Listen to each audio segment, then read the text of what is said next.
नमस्कार, सगरमाथा प्राइम समाचारमा स्वागत छ। म ज्योति पौडेल। नमस्कार, म राधिका तामाङ। सबैभन्दा पहिले प्रमुख समाचार। आफूमाथि निरन्तर आक्रमणको प्रयास हुँदा पनि सरकार मुखदर्शक बनेको एमाले अध्यक्ष ओलीको आरोप। पूर्व राजा र परिवार संलग्न रहेको दावी।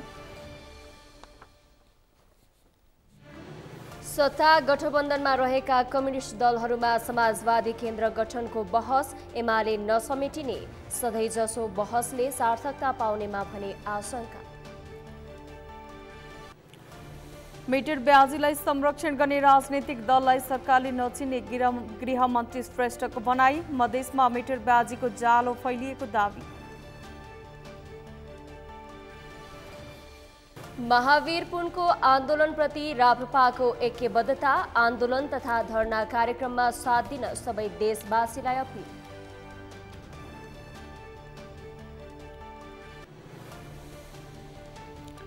र देशभरका विद्यार्थीले समयमै पाठ्यपुस्तक पाएको शिक्षा मन्त्रालयको दावी। 1267 स्थानीय विक्रेता मार्फत बिक्री वितरण हुँदै।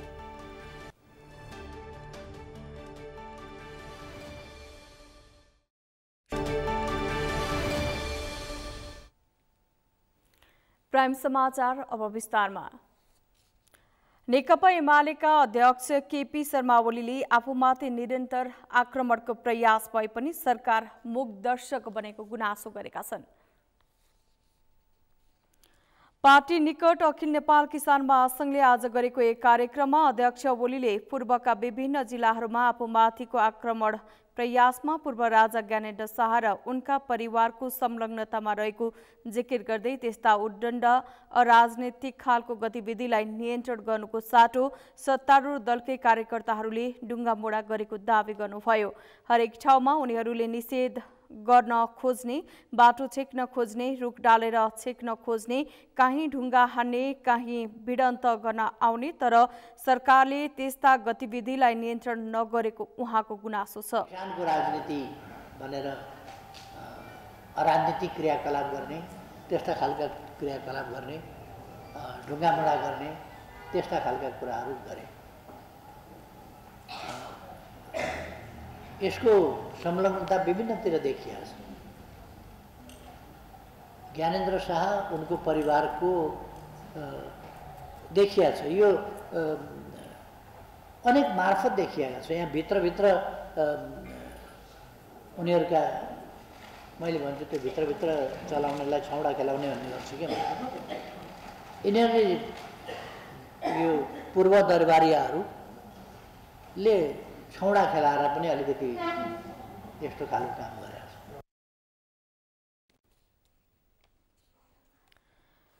अध्यक्ष ओलीले महाकाली सन्धि आफूहरूले सच्याएको दावी समेत गर्नुभयो। बाँध बाँध्नका लागि भारतलाई जमिन दिने गरी तत्कालीन प्रधानमन्त्री गिरिजाप्रसाद कोइरालाले भारतसँग गरेको सहमतिलाई खारेज गरेर आफूहरूले बाँध बाँध्न मात्रै जमिन दिने गरी सो सन्धिलाई सच्याइएको ओलीको दावी छ।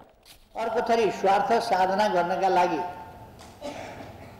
मान्छन्, दलालहरूले मान्छन्, बुद्धि नभएकाहरूले मान्छन्। जन्मिँदैखेरि यस्तो हुनुपर्छ भनेर अब स्वार्थी तत्त्वहरू त बिकाउ मालहरूले मान्छन्। त्यसलाई केही पनि छैन। अलिकति थोरैमा यसो एक दिनका लागि, एकछिनका लागि, एक हप्ताका लागि, 10 दिनका लागि, जतिका लागि पनि किन्न सक्छ मान्छेले आपराधिक कर्मका लागि। त्यस्ता तत्त्वहरूले मान्छन्।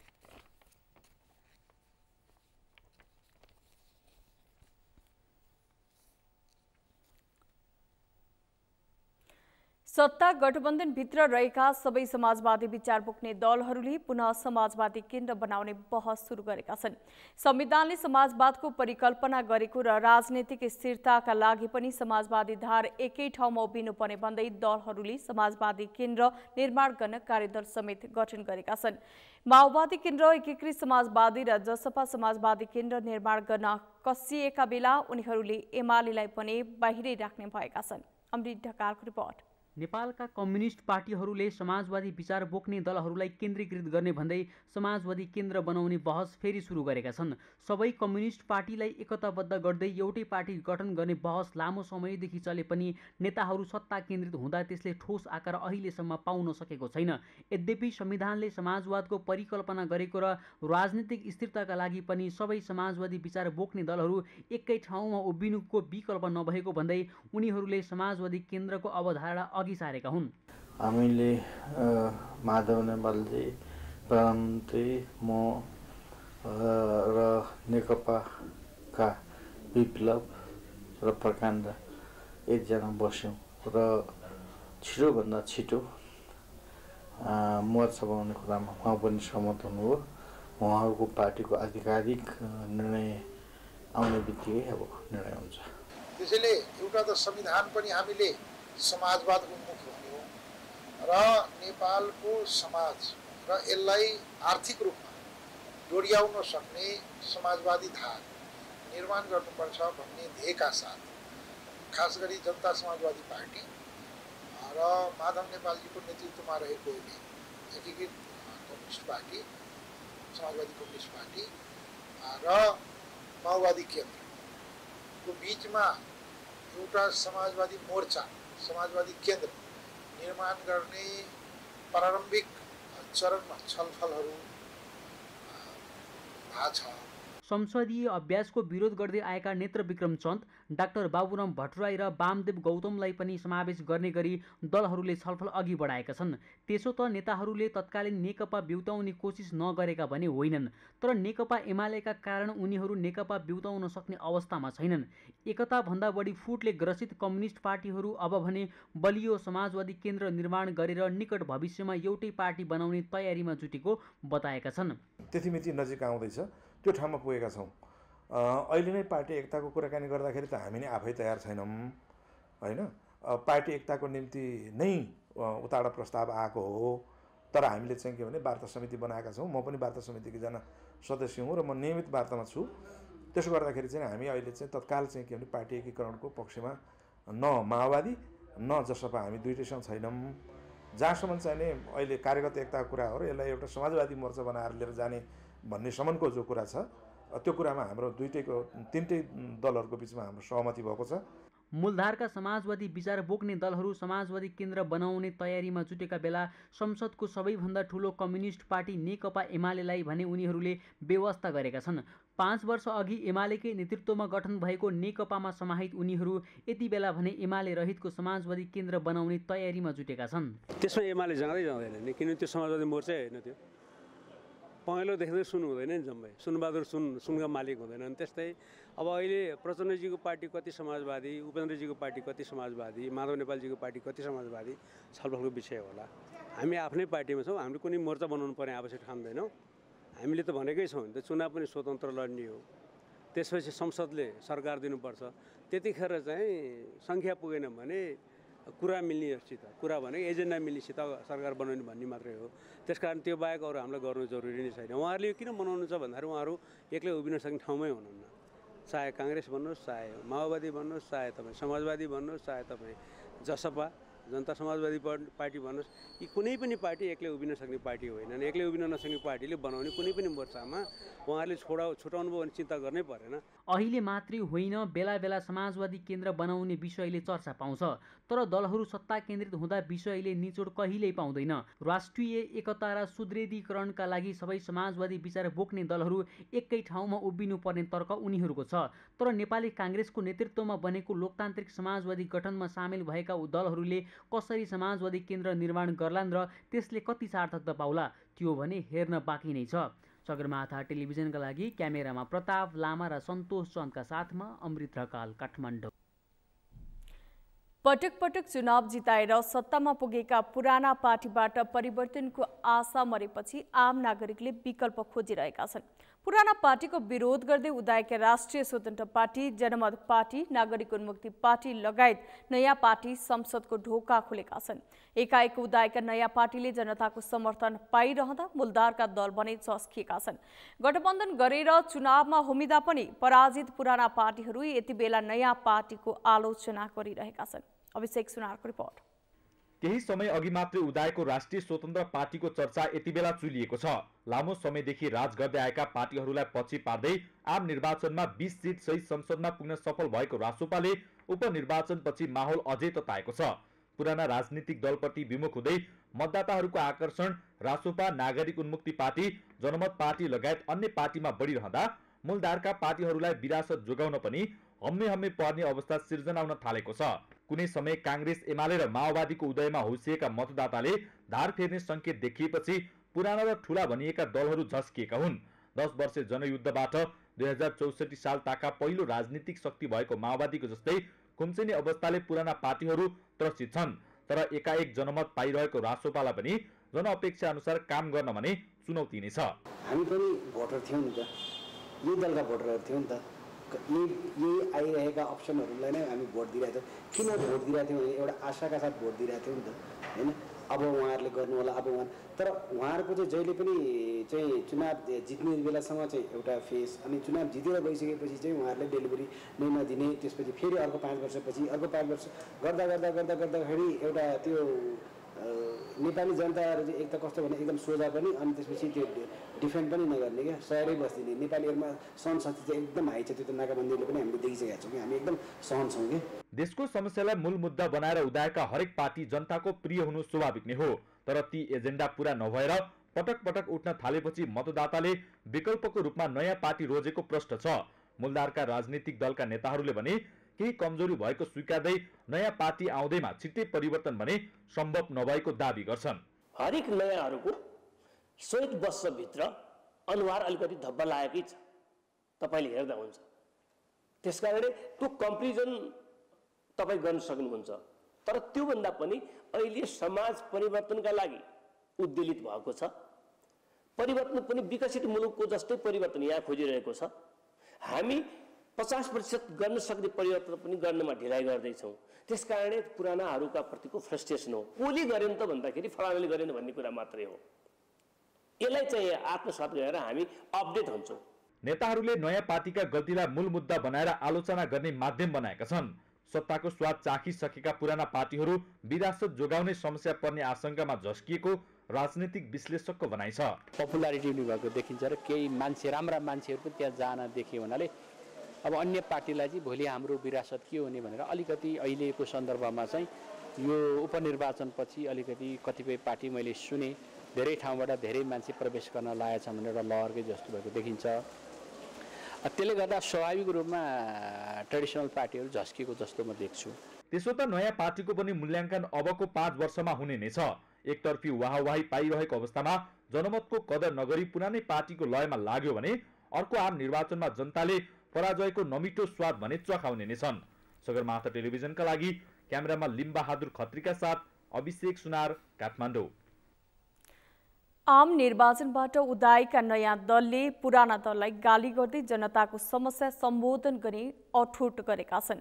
एउटै एजेन्डा पटक पटक प्रस्तुत गरेर काम गर्न नसकेपछि पुराना दल प्रति विमुख हुँदै नयाँ दललाई जिताएका मतदाताले उनीहरूबाट धेरै अपेक्षा राखेका छन्। तर जनअपेक्षा अनुसार काम गर्न भने यी पार्टीलाई पनि त्यति सजिलो छैन। यसै सन्दर्भमा हामीले सगरमाथा जनबोलीमा सर्वसाधारणलाई सोधेका थियौं, आम नागरिकका अपेक्षा पूरा गर्ने गरी दलहरूले के काम गर्नुपर्छ। हेरौं उनीहरूको भनाई उनीहरूकै शैलीमा।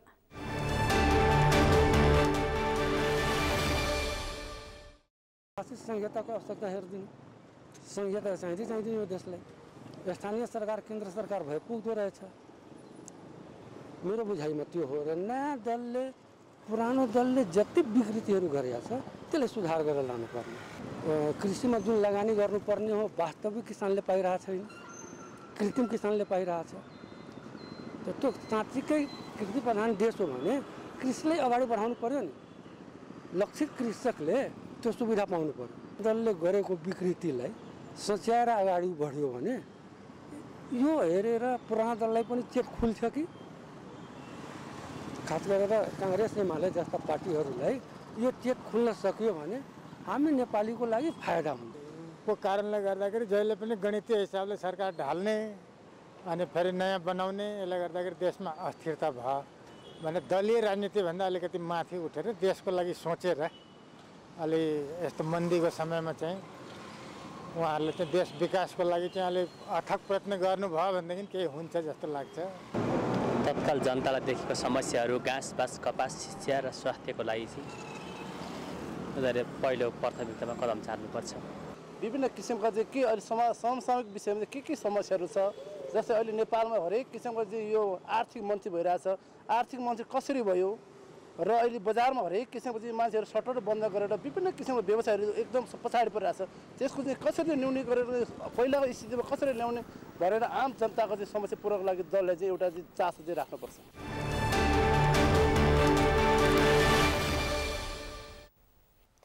उपप्रधान तथा गृहमन्त्री नारायण काजी श्रेष्ठले मिटर ब्याजको सम्बन्धमा थप अनुसन्धान र कारबाही अघि बढाउने बताउनु भएको छ। आइतबार जनकपुर धाममा अनुचित लेनदेन मिटर ब्याज सम्बन्धी जाँचबुझ आयोगको कार्यालय स्थापना गर्दै उनले मिटर ब्याजीको हकमा सरकार सदैव कठोर भएर प्रस्तुत हुने बताउनु भएको हो। मधेसमा मिटर ब्याजीको जालो फैलिएको दावी गर्दै मन्त्री श्रेष्ठले राजनैतिक पहुँचको आधारमा कुनै पनि मिटर ब्याजीले उन्मुक्ति नपाउने जिकिर गर्नुभयो। मन्त्री श्रेष्ठले मिटर ब्याजीको पक्षमा रहेका जो कोही राजनैतिक पार्टीका व्यक्ति र पहुँचवाला व्यक्तिहरूलाई सरकारले कारबाही गर्ने चेतावनी दिनुभयो। उहाँले मिटर ब्याजीलाई संरक्षण गर्ने राजनैतिक दलका कार्यकर्ताहरूलाई समेत कानुनी दायरामा ल्याइने चेतावनी दिनुभयो। प्रकारको चाहिँ छानबिन गर्ने प्रक्रिया जानु नपरोस् भन्ने गरी कदम चाल्नेछौँ। कोही मिटर ब्याजी पीडक चाहिँ अहिले छुट पाउने छैनन्, उनीहरूले कुनै पनि प्रकारको छुट पाउने छैन र पीडितहरूले न्याय पाउने। म के भन्न चाहन्छु भने पीडक हो, पीडित हो। त्यो कुनै पार्टीको भन्ने म चिन्दिनँ, सरकार चिन्दैन। कुनै पार्टीको नेता वा पहुँचवाला व्यक्ति वा कसैले पनि मिटर ब्याजी पीडकहरूको पक्षमा भूमिका खेल्न खोज्यो भने उनीहरूलाई पनि कारबाहीको दायरामा ल्याइनेछ। यो कुरा कसैले नगर्दा। मन्त्री श्रेष्ठले मिटर ब्याजीहरू सामन्तवादको भद्दा अवशेषका रूपमा अझै जीवित रहेको बताउनुभयो।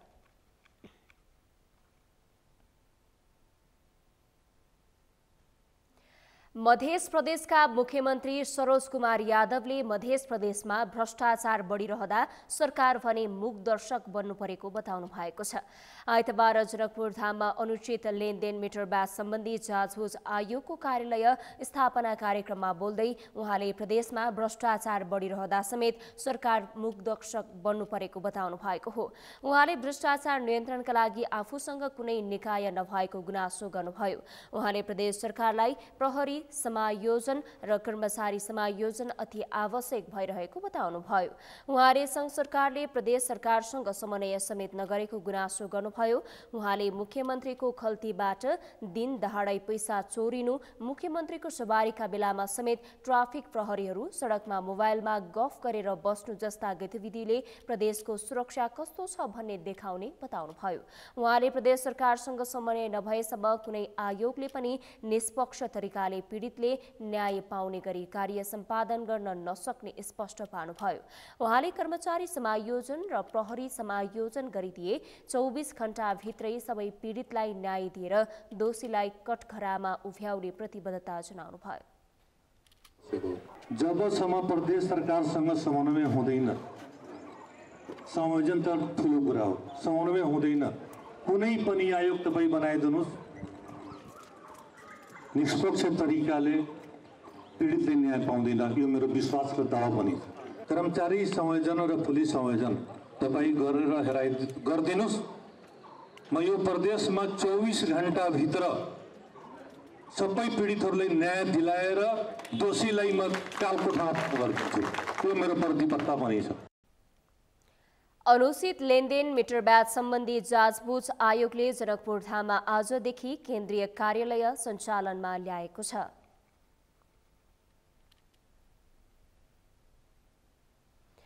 प्रदेश 1 को नाम कोशी प्रदेश राखिएसँगै पहिचानवादीहरू आन्दोलित भएका छन्।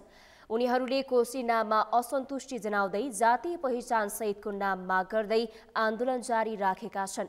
पहिलो प्रदेशसभाले नामै नराखी पहिलो कार्यकाल सकाएर आलोचना खेपिरहेको बेला अहिले प्रदेशले नाम पाएकामा स्वागत गर्नेहरू पनि छन्। सुनसरीबाट ध्रुव ढकालको रिपोर्ट। गत फागुन 17 गते प्रदेश नम्बर 1 को नाम कोशी राखेपछि अहिलेसम्म त्यसको स्वागत र विरोधमै राजनीति घुमिरहेको छ। आम सर्वसाधारणले कोशी नामको स्वागत गरेका छन्, तर पहिचानवादीहरू भने आन्दोलित भएका छन्। पहिलो प्रदेश सभाले 5 वर्षमा पनि नाम राख्न सकेन। पहिलो प्रदेश सभामा 3 पटकसम्म सरकार परिवर्तन भए पनि प्रदेशको नाम राख्न असफल भयो। दोस्रो निर्वाचनपछि बनेको सांसद मार्फत प्रदेश सरकारले प्रदेश नम्बर 1 नाम कोशी राखेसँगै पहिचानवादीहरू भने आन्दोलित भएका छन्। हामीले आन्दोलन गर्दाखेरि यहाँको जनता, यहाँको मानिस, यहाँको समुदाय, यहाँको भाषा, धर्म, संस्कार, संस्कृति, भावना बोक्ने जनता, जनमानसको लागि चाहिँ संहिता चाहिएको। त्यसकारण उनीहरूको चाहिँ माग सम्बोधन हुने, उनीहरूको पहिचान, उनीहरूको अधिकार स्थापित हुने गरी चाहिँ संघीय संरचना जानुपर्छ भन्ने हाम्रो माग हो। नेपालमै नभएको नदीको नाउँमा कोशी प्रदेश ल्याएर हामी तमाम पहिचानवादीहरूलाई चाहिँ निस्तेज गर्ने, यिनीहरूको चाहिँ अधिकारलाई कुण्ठित गर्ने काम गरेको छ र त्यसले गर्दाखेरि हामीले यसको चाहिँ विरुद्धमा यो नामाकरण खारेजको आन्दोलनमा अभियानमा सहभागी भयौँ। पहिचानवादीहरूले जातीय पहिचानको आधारमा प्रदेशको नाम राखिनुपर्ने माग राखेका छन्। उनीहरूले पहिचान झल्कने किरात लिम्बुवान नाम राख्नुपर्ने भन्दै सडक आन्दोलन गरिरहेका छन्। आन्दोलनमा उत्रिएका पहिचानवादीहरूले प्रदेश राजधानी विराटनगरमा निरन्तर धरना जुलुस र सभा गर्दै आएका छन्। आन्दोलनका क्रममा एक प्रदर्शनकारीको निधन समेत भइसकेको छ। संहिताको मर्म खोला नालालाई नचाहिने भएकाले यस क्षेत्रका जाति र समुदायको सभ्यताको आधारमा नाम राखिनुपर्ने बताए। हिजो आन्दोलनमा कोशी चाहिन्छ भनेर कोशीले माग पनि गरेको थिएन र कोशीको शब्द पनि उच्चारण भएको थिएन र हिजो यहाँ पहिचान चाहने भनेर यहाँ रहने, यो भूगोलमा रहने समुदाय, केही राजनीतिक पार्टीहरू सबैले पहिचानको पक्षमा आफूलाई अग्रभागमा उठाएर एउटा पहिचान झल्किने, सभ्यता पनि झल्किने खालको एउटा पहिचानको नाम चाहिँ राज्य पक्षबाट आओस् भन्ने हो। तर एउटा फास्ट ट्र्याकको माध्यमबाट एउटा अवैधानिक तरिकाले जुन एउटा राज्यले बलमिचाइ तरिकाले प्रदेशको नामाङ्कन गर्यो, त्यसमा हामी सम्पूर्ण पहिचान पक्षधरहरूको चाहिँ एउटा खेद प्रकट गर्दै आन्दोलनमा सहभागिता अहिले जनाइरहेका छौँ। यो 1 नम्बर प्रदेशलाई चाहिँ पहिचानको आधारमा नामाकरण गर्ने भन्ने जुन किसिमको चाहिँ सबै राजनीतिक दलहरूको चाहिँ एउटा त्यो उनले बनाएको चाहिँ दस्तावेजहरूमा, घोषणापत्रहरूमा त्यो उल्लेख थियो। त्यो आधारमा चाहिँ अहिले चाहिँ बिल्कुल त्योभन्दा फरक ढङ्गको चाहिँ नाम आएको हुनाले गर्दाखेरि हाम्रो निम्ति यो कोशी प्रदेश हाम्रो लागि चाहिँ मान्य छैन भन्ने भएको हुनाले गर्दाखेरि यसको विरुद्धमा हामी लागिरहेका हौँ। तर पहिचानवादीहरू बीच नै एकमत नभएका कारण उनीहरूले ल्याएको नाम प्रदेश सभाबाट पारित हुन नसकेको स्थानीय नेताहरूको भनाइ छ। उहाँहरू पहिचानवादीहरूकै नाममा किन राज्य राखिदिएको भनेदेखि फरक पर्दैन थियो। तर कुरा के भयो भने पहिचानवादीहरूको नि कुरा जुध्यो। पहिचानवादीहरूमा जस्तो लिम्बूले लिम्बुवान राख्नुपर्छ भन्ने कुरा आयो, खम्बुवानले खम्बुवान राख्नुपर्छ भन्ने कुरा आयो। उहाँहरू बिचमै चाहिँ विविध किरात त राख्ने, तर किरात राख्दै गर्दा लिम्बुवान खम्बुवान उहाँहरूको आन्तरिक विवाद भएको कारणले गर्दाखेरि चाहिँ अहिले सबैलाई भावना समेटेर चाहिँ मलाई कोशी प्रदेश राखेको जस्तो लाग्दछ। र मैले भन्नुपर्दाखेरि हिजोको दिनमा पहिचानवादीहरू एक भएर किरात राज्य राखौँ त स्वतन्त्र राखौँमा त्यसमा मेरो आपत्ति थिएन। तर उहाँहरूको पनि त्यसमा चाहिँ आफ्नो चाहिँ जातीयता अनुसार नाम लिनुभएको कारणले गर्दा उहाँहरू एक भएको देखिन। मानव जीवनको सभ्यता नदीबाट सुरु भएका कारण प्रदेशको नाम कोशी राख्नु स्वागत योग्य रहेको स्थानीयहरूले बताएका छन्। यो चाहिँ संसारभरिकै सभ्यताहरू नदीहरूबाट प्रेरित भएको हुँदाखेरि नेपालको पनि 1 नम्बर प्रदेशको नामाकरण कोशी एउटा नदीकै नामबाट राखिएको हुँदाखेरि एकदमै सबै जाति समुदायहरूको नेतृत्व गर्न यो कोशी नै एउटा सर्वश्रेष्ठ भएको हुँदाखेरि कोशी एकदमै बेस्ट छ। कौशिकी नदीको नाम सभ्यतासँग जोडिएको चिज कसरी नराम्रो हुन सक्छ? यसलाई त पचाउने कुरा हो क्या।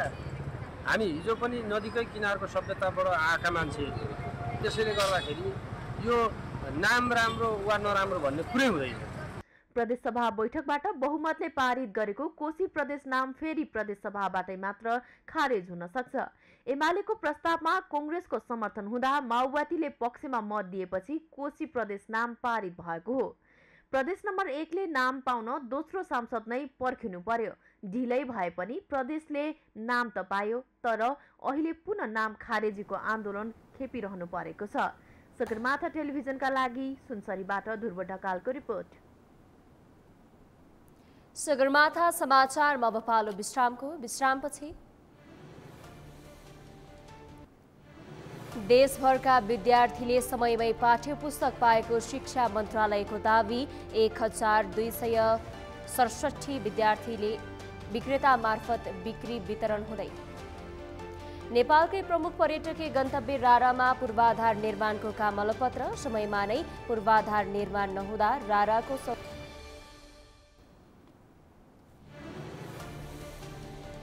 र शहीद स्मारक ए डिभिजन लिग फुटबलमा मनाङ मर्स्याङदीको लगातार 6औं हार। चर्च बोइज 3-0 गोल अन्तरले विजय।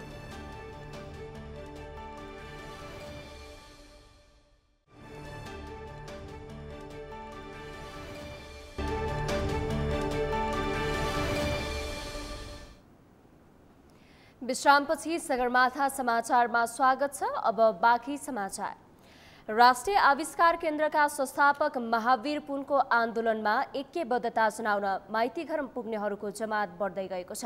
अनुसन्धान, नवप्रवर्तन र आविष्कारका निमित्त सरकार गम्भीर नभएको भन्दै वैशाख 15 गतेबाट काठमाडौँको माइतीघर मण्डलामा आन्दोलनमा उत्रिएका पुनको मागलाई समर्थन गर्नेहरूको संख्या बढ्दै गएको हो। एक रिपोर्ट।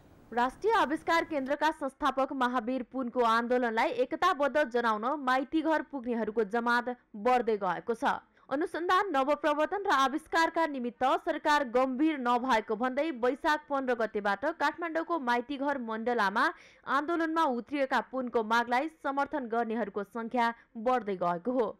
यहाँ पुगेर पुनको समर्थन जनाउनेमा पूर्व प्रधानमन्त्री झलनाथ खनाल पनि छन्। आइतबार पुनको आन्दोलनलाई एकताबद्ध जनाउन माइतीघर पुगेका नेकपा यसका सम्मानित नेता झलनाथ खनालले आन्दोलनमा उठाइएका मागहरू गठबन्धनको बैठकमा एजेन्डा बन्नुपर्ने र टुङ्गो लगाउनु पर्ने प्रतिक्रिया दिए। देशका वैज्ञानिकहरूलाई 1 घण्टा पनि आन्दोलनमा उत्रिनु नपर्ने परिस्थिति सरकारले निर्माण गर्न आवश्यक रहेको उनको भनाइ छ। आफू अहिले भुइँ मान्छे रहेको भन्दै उनले आन्दोलनमा पूर्ण एकताबद्ध जनाए। यो देशमा अब हामीले पनि वैज्ञानिक आविष्कारका कुराहरूलाई, नवप्रवर्तनका कुराहरूलाई अगाडि बढाउँछौँ भनेर एउटा चाहिँ सार्वजनिक रूपले नै उहाँले प्रतिबद्धता जनाएर अगाडि बढ्नु जरुरी छ। म उहाँलाई आह्वान गर्न चाहन्छु। अहिलेको सरकार एउटा गठबन्धनकै सरकार हो। गठबन्धनका अरू सबै घटकहरूलाई पनि म भन्न चाहन्छु कि यो प्रक्रिया तपाईँ हामी सबैको प्रक्रिया हो, सबैको हितको कुरा हो। यसो हुनाले राष्ट्रिय आविष्कार केन्द्रका संस्थापक महावीर पुनको मागमा एकताबद्ध जनाउने राजनैतिक पार्टी र संस्थाहरू बढ्न थालेका छन्।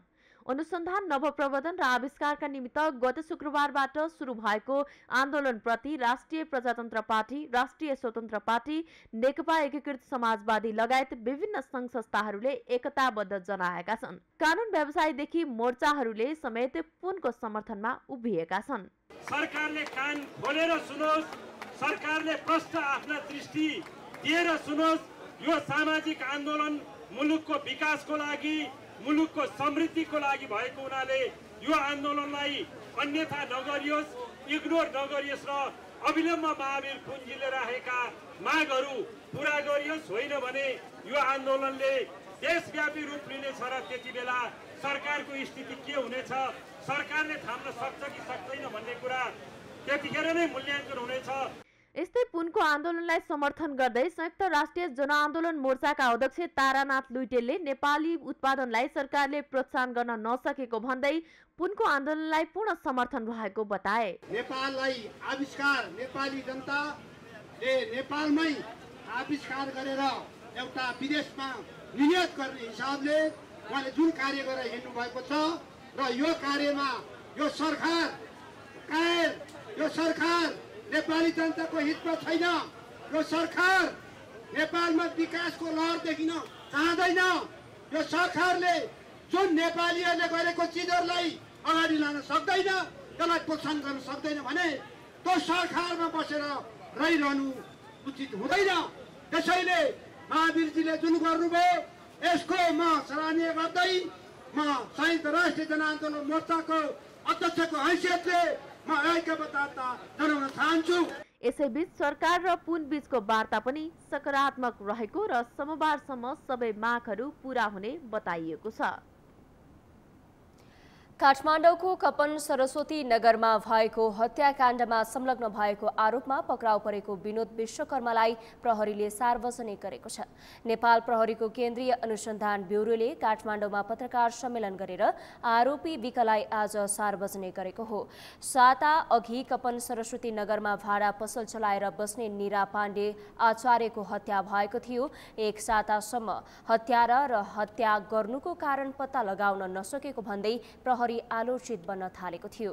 नेपाल प्रहरीले प्रहरी अतिरिक्त महानिरीक्षक किरण बज्राचार्यको नेतृत्वमा 8 सदस्यीय छानबिन टोली बनाएर अनुसन्धान थालेको थियो। प्रहरीले आरोपी विकलाई उनको घर झापा धुलावरीबाट पक्राउ गरेको बताएको छ। पक्राउ परे लगतै अपराध स्वीकार गरेका विकले योजना बनाएर नै लुटपाट गरी हत्या गरेको प्रहरीले बताएको छ। प्रहरीले अनुसन्धानका क्रममा सीसीटीभीमा एक युवकलाई देखेपछि त्यही आधारमा अनुसन्धान थालेको हो। ती युवक राइड शेयरको मोटरसाइकल मार्फत कागेश्वरी मनोहरा स्थित एक रेस्टुरेन्टमा गएको अनुसन्धानमा खुलेपछि प्रहरीले त्यहाँ पुगेर प्रहरीले सीसीटीभी फुटेजमा देखिएको झोला नै बरामद भएको हो। पक्राउ परेका विक घटनापछि कागेश्वरी मनोहरा स्थित रेस्टुरेन्टको कोठामा गएको र भोलिपल्ट झापा पुगेको प्रहरीको भनाइ छ।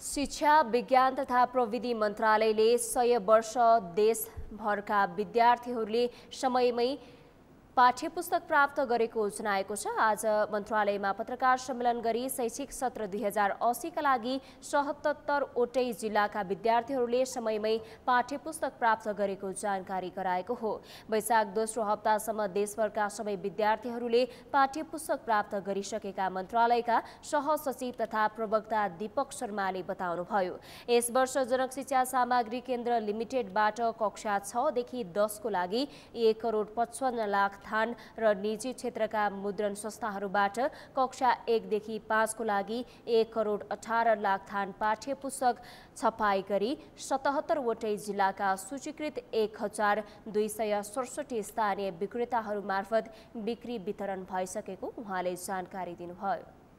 कार्य सम्पन्न भई 77 वटै जिल्लाका सूचीकृत कुल 1267 स्थानीय विक्रेताहरू मार्फत बिक्री वितरण समेत भइरहेको छ। जिल्लाहरूबाट प्राप्त विवरण अनुसार विद्यार्थी भर्ना अभियानसँगै वैशाखको दोस्रो हप्तासम्म प्राय सबै विद्यार्थीहरूले पाठ्यपुस्तक प्राप्त गरिसकेका छन्।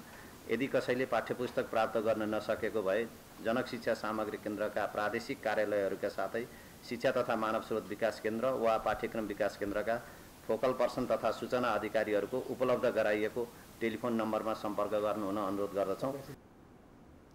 उहाँले समयमै भर्ना, समयमै ज्ञान, गुणस्तरीय शिक्षा सबैको अभियान भन्ने नाराका साथमा 2080 साल वैशाख 2 गतेदेखि देशभरका विद्यालयहरूमा विद्यार्थी भर्ना अभियान जारी रहेको उल्लेख गर्नुभयो। प्रवक्ता शर्माले काठमाडौँ महानगरपालिकाले विद्यालयको नामाकरणको सम्बन्धमा गरेको निर्णय महानगरपालिकाको अधिकार भएको स्पष्ट गर्नुभयो। उहाँले स्थानीय तहले विद्यालयको नाम परिवर्तन गर्न, विद्यालय गाभ्न स्थानान्तरण गर्न र आवश्यक परेमा बन्द पनि गराउन सक्ने बताउनुभयो।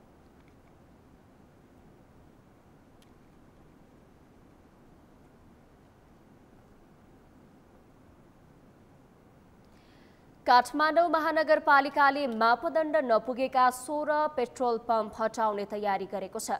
महानगरपालिकाले नेपाल आयल निगमलाई पेट्रोल पम्प हटाउने तयारी गर्न निर्देशन दिएको हो। काठमाडौँमा सञ्चालित अधिकांश पेट्रोल पम्पहरू पेट्रोलियम पदार्थ विनिमयावली 2075 को मापदण्ड विपरीत भएको नेपाल आयल निगमले जनाएको छ।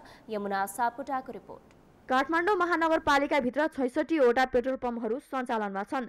तीमध्ये 16 वटा पेट्रोल पम्पहरू नेपाल आयल निगमले जारी गरेको पेट्रोलियम पदार्थ विक्रेता विनियमावली 2075 को मापदण्ड विपरीत रहेको नेपाल आयल निगमले जनाएको छ। निगमका अनुसार मापदण्ड विपरीत रहेका पेट्रोल पम्पहरूमा कनक, कोथुको, मायाराम, भोलाराम, रमन, बाबा, श्याम, भ्याली रिकेश, कामाख्या, बराल, जुबी, महालक्ष्मी विश्वकर्मा ट्रेडर्स, साझा उपसी international, Gayatri, Sita petrol pump रहेका छन्। यी पेट्रोल पम्पहरूमा सवारी आवागमनलाई बाधा पार्ने किसिमले सञ्चालन भएकाले तत्काल स्थानान्तरण गर्न काठमाडौँ महानगरपालिकाले तयारी गरेको हो, जसमा बिहिबार काठमाडौँ महानगरपालिकाले बालाजुको कोथुकु पेट्रोल पम्प सिल गरेको थियो। काठमाडौँ उपत्यकामा मापदण्ड विपरीत सञ्चालन भइरहेका पेट्रोल पम्पहरू हटाउन सरकारले बारम्बार ताकेता गरे पनि त्यस्ता पेट्रोल पम्पहरू अझै हट्न सकेका छैनन्। सडक छेउमा अव्यवस्थित रूपमा सञ्चालन भइरहेका पेट्रोल पम्पहरूले ट्राफिक जाम बढाउनका साथै दुर्घटना निम्त्याउन सक्ने उपभोक्ताको भनाइ छ।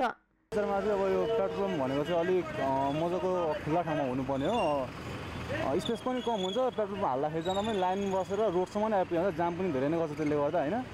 जो पेट्रोल पम्प चाहिँ खासमा चाहिँ हुनुपर्ने भनेको चाहिँ अलिक खुल्ला ठाउँमा जहाँनिर घरहरू बाटोहरू कुद्ने एरिया अलिक कम होस् होइन। पेट्रोलियम पदार्थ विक्रेता विनियमावली 2075 अनुसार नगरपालिकाभित्र पेट्रोल पम्प सञ्चालन गर्न कम्तीमा 750 वर्ग मिटर अर्थात् 2 रोपनी 6 आना क्षेत्रफल जमिन आवश्यक पर्ने उल्लेख गरिएको छ।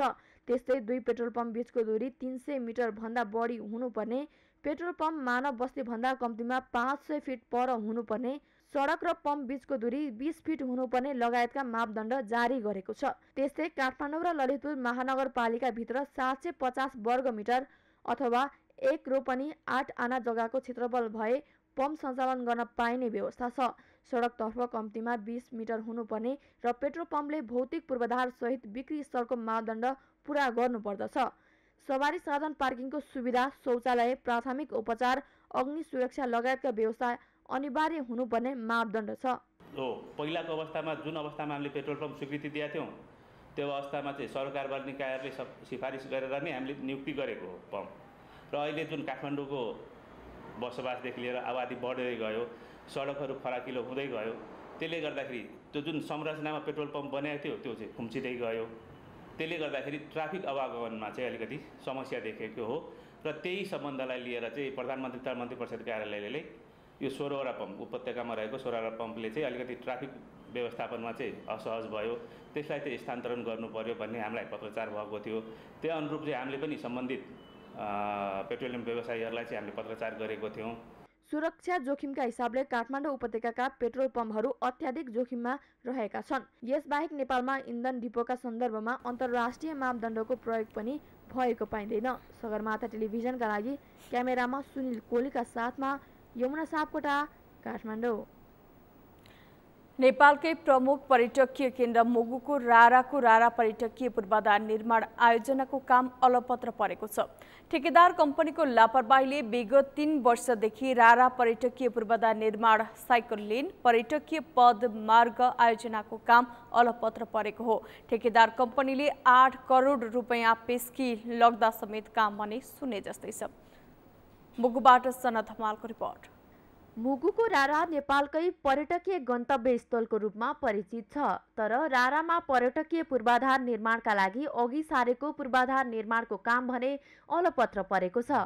पूर्वाधारका साइकल लेन पदमार्ग निर्माणका लागि केन्द्र सरकारको वन तथा वातावरण मन्त्रालय अन्तर्गत बहुवर्षीय योजना अन्तर्गत आर्थिक वर्ष 2078-79 मा 46 करोड 42 लाखमा खानी थोदुङ क्याराभान कन्स्ट्रक्सन प्रणालीले ठेक्का पाएको भए पनि काम अझैसम्म हुन सकेको छैन।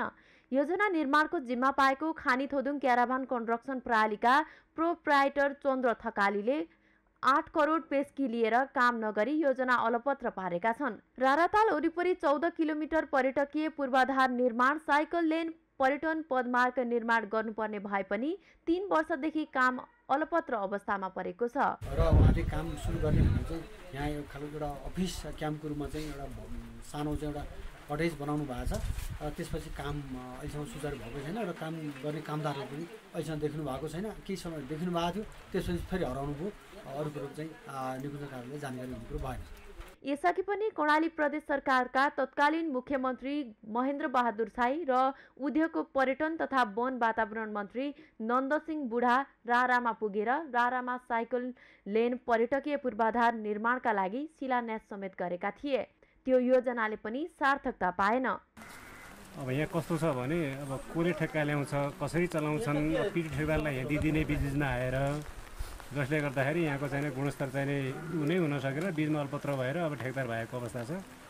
अब त्यसपछि यहाँ के संयन्त्रको अभाव छ भने जो चाहिँ नियमन गर्ने जो निकाय कुनै चाहिँ त्यो संयन्त्र त्यो छैन कि जस्तो पनि लाग्यो मलाई त।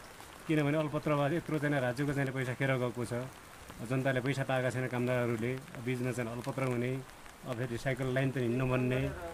अब हाम्रो आशा हो नि त, मुलुकवासी नै आशा हो यो साइकल लाइनले गर्दाखेरि अब धेरै पर्यटकहरू बाह्य आन्तरिक पनि आउन सक्थे, जसले गर्दा यहाँको पनि विकास टुरिज्ममा विकास हुन सक्थ्यो, अब रोजगारीको पनि सृजना हुन सक्थ्यो भन्ने हामीले आशा लागेका हाम्रो। अब अहिले आएर के भयो भनेदेखि यो अब अल्पत्रै छ, अब तिनचोटि 3-4 वर्ष भइसक्यो यो।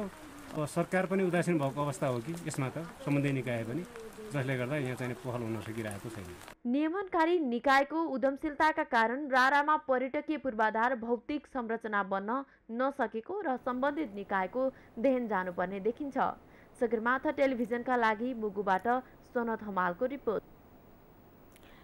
काठमाडौँ उपत्यकामा सवारी संख्या बढेसँगै पार्किङको समस्या विकराल हुँदै गएको छ। उपत्यकामा जनसङ्ख्या र सवारी साधनको चाप अनुसारको पार्किङको व्यवस्था नहुँदा समस्या बढ्दै गएको हो। पार्किङ स्थलको अभावमा जथाभावी गरिएको पार्किङले शहरी क्षेत्र अस्तव्यस्त हुनुका साथै दुर्घटनाको जोखिम समेत बढेको छ। यमुना सापकोटाको रिपोर्ट।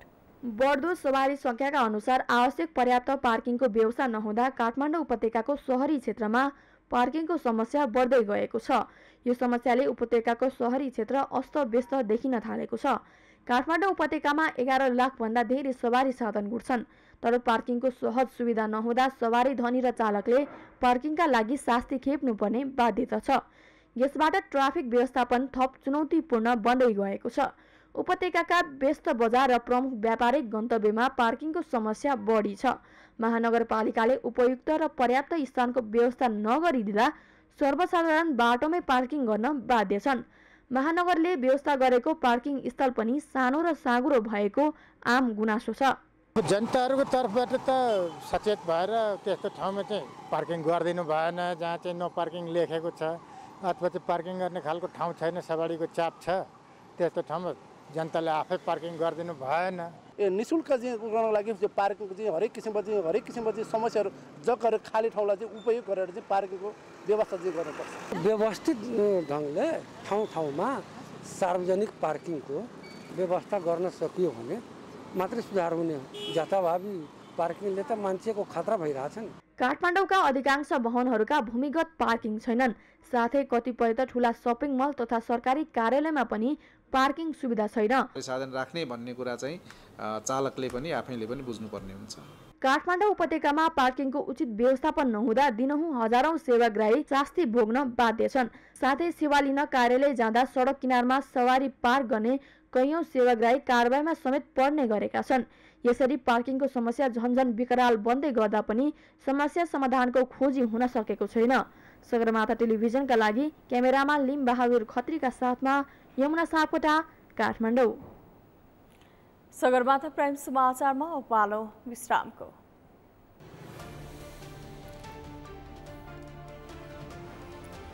अमेरिकाको टेक्सासमा बन्दुकधारीले जथाभावी गोली चलाउँदा 8 वर्षीय बालक सहित 5 जनाको मृत्यु, मारिने सबै होन्डुरसका नागरिक रहेको पुष्टि।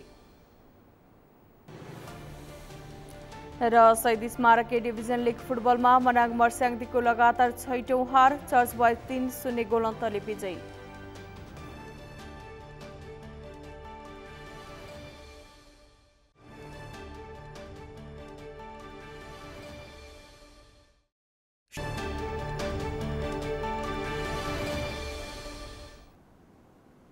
सगरमाथा समाचारमा अब पालो अर्थ समाचारको।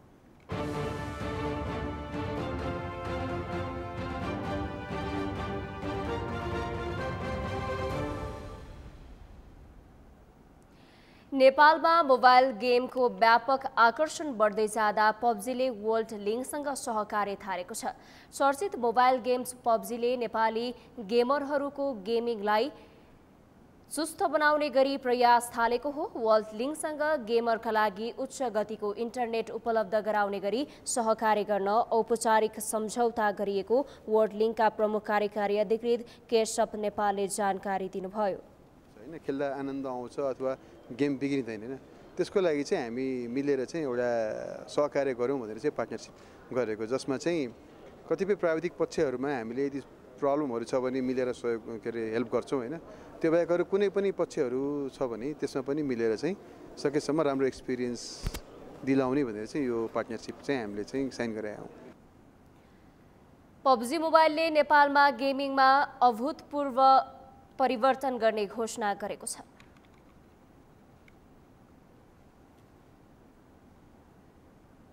सगरमाथा समाचारमा अब पालो खेल समाचारको।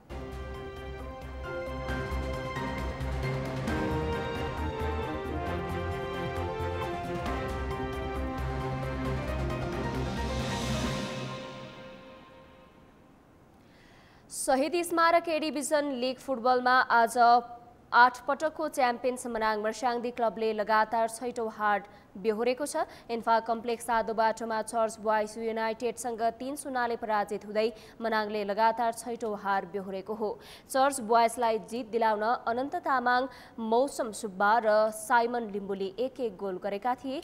शहीद स्मारक ए डिभिजन लिग फुटबलको इतिहासमै मनाङ लगातार 6 खेलमा पराजित भएको यो पहिलो पटक हो। मनाङले 13 खेलमा 15 अङ्क जोडेको छ। आजै हिमालयन शेर्पा क्लब र त्रिभुवन आर्मी क्लबले बराबरी खेलेका छन्। त्रिपुरेश्वर स्थित दशरथ रङ्गशालामा हिमालयन र आर्मीले 1-1 गोलको बराबरी खेल्दै अङ्क बाँडेका हुन्। आर्मीका नवयुग श्रेष्ठ र हिमालयनका विश्वास श्रेष्ठले 1-1 गोल गरेका हुन्। आजै सुरुवाती अग्रता जोगाउन नसक्दा शीर्ष स्थानको जाउलाखेल युथ क्लब सङ्कटा क्लबसँग बराबरीमा रोकिएको छ। जाउलाखेल सङ्कटासँग 1-1 गोलको बराबरीमा रोकिएको हो। जाउलाखेलका फोडे फोफानाले गोल गर्दा सङ्कटाले निशान खड्काले बराबरी गोल फर्काएका हुन्।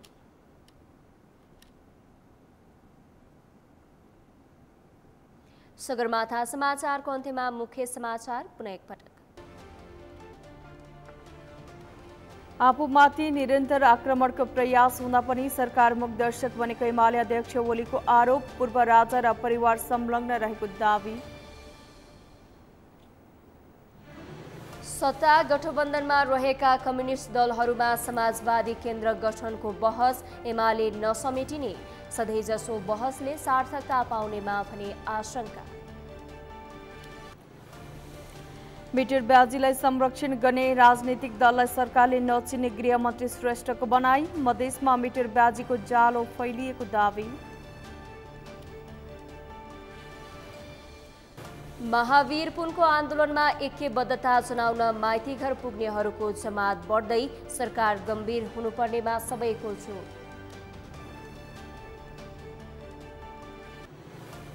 र देशभरका विद्यार्थीले समयमै पाठ्यपुस्तक पाएको शिक्षा मन्त्रालयको दावी। 1267 स्थानीय विक्रेता मार्फत बिक्री वितरण हुँदै। हौस् त सगरमाथा समाचार अहिलेलाई सकियो। तपाईँ समाचार बुलेटिनका साथै सगरमाथा टेलिभिजनका सम्पूर्ण कार्यक्रम www.sagarmatha.tv मा पनि पढ्न र हेर्न सक्नुहुनेछ। साथै युट्युबमा youtube.com/sagarmatha TV नेपालमा हेर्न सक्नुहुनेछ। तपाईँ हामीलाई फेसबुकमा पनि facebook.com/stv नेपालमा फलो गर्न सक्नुहुनेछ। समाचारको शिखर, नेपालको गौरव, नेपालको पहिलो न्युज च्यानल सगरमाथा टेलिभिजन हेर्दै गर्नुहोला। नमस्कार।